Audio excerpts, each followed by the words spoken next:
the chase and the hunt, and I set the pace when I'm running. I always take what I want and I always give it 100. Don't need a bank, no I'm funded. Play the game like it's nothing. I'm always thankful for something. Don't take for granted, stay humble. Now wake up!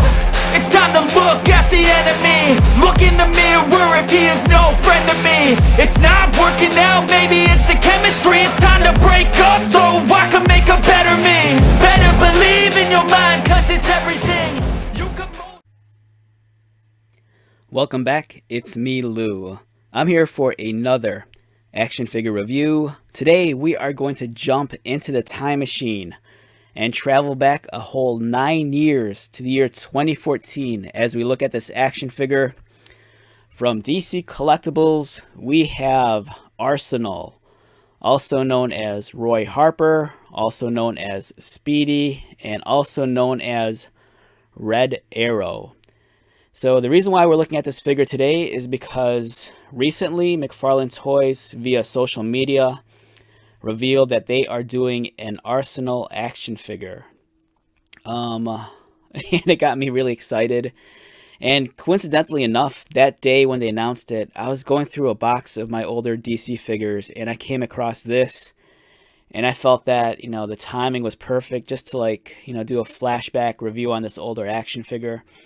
I apologize in advance. I didn't bring his trademark bow with him.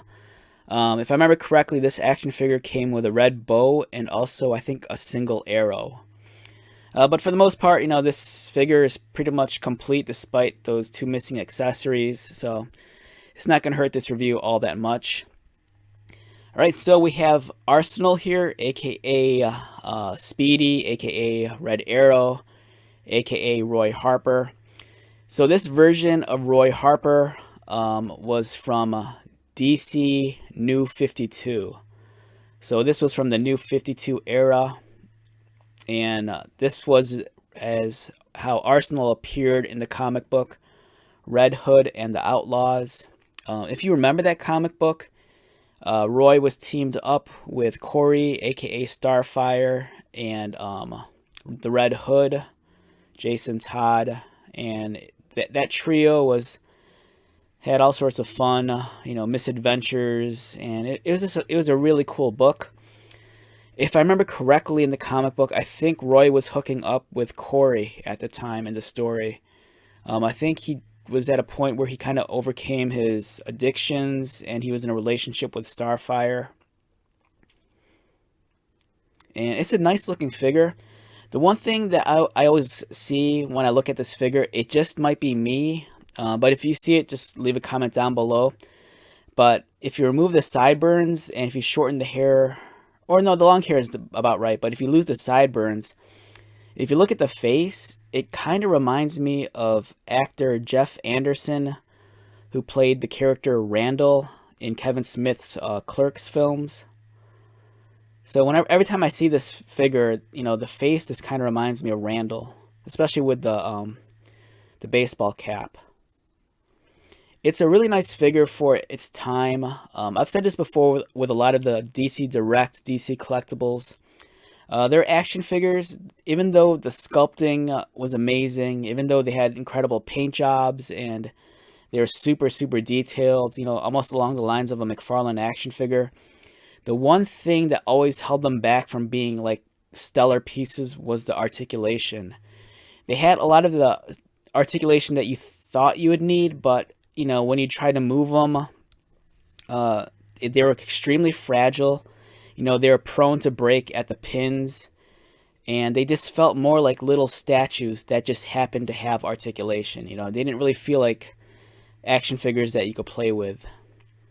In terms of this guy's articulation, his head rotates. It's a really tight joint, and I don't want to, force it, because like I said, these figures were just prone to breakage. Arms move, they go out. There's a bicep cut, a single pinned elbow. It's very archaic in its design. Let's get into focus. Does it focus? There you go. Oh, and you can also see really nice tattoos. They're really clean. They look fabulous. He had articulation at the cuff of the glove, so you can swivel it there. No waist swivel, no ab crunch. The legs, they move, but it's incredibly tight. They go outward. The knees, single pinned, again, very tight. I don't want to force it. Articulated ankles. So even though these figures were articulated, it was kind of pointless because you couldn't really pose them in any sort of way that would allow the figure to stand up, you know, and be stable. These really felt like they were meant to be displayed standing straight up and down. And as you can see, the detail is amazing. Here is the quiver on his back.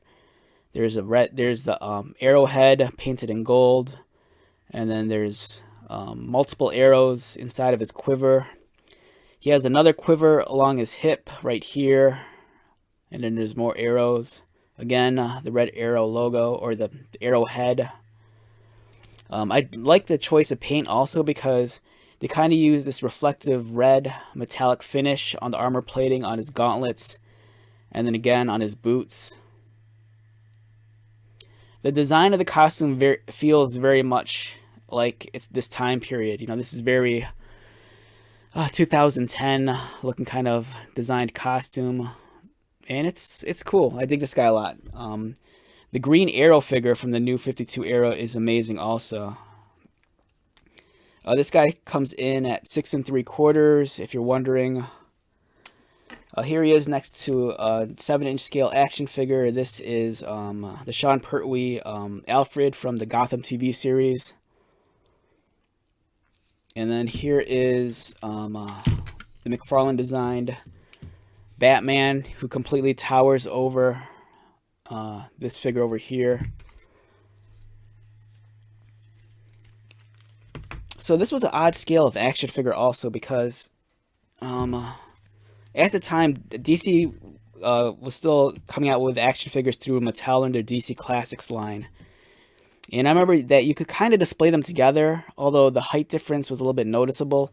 Like these figures were like maybe like a 1/4 inch taller than these, but the proportions seemed the same, if that makes any sense. They were just a little bit taller.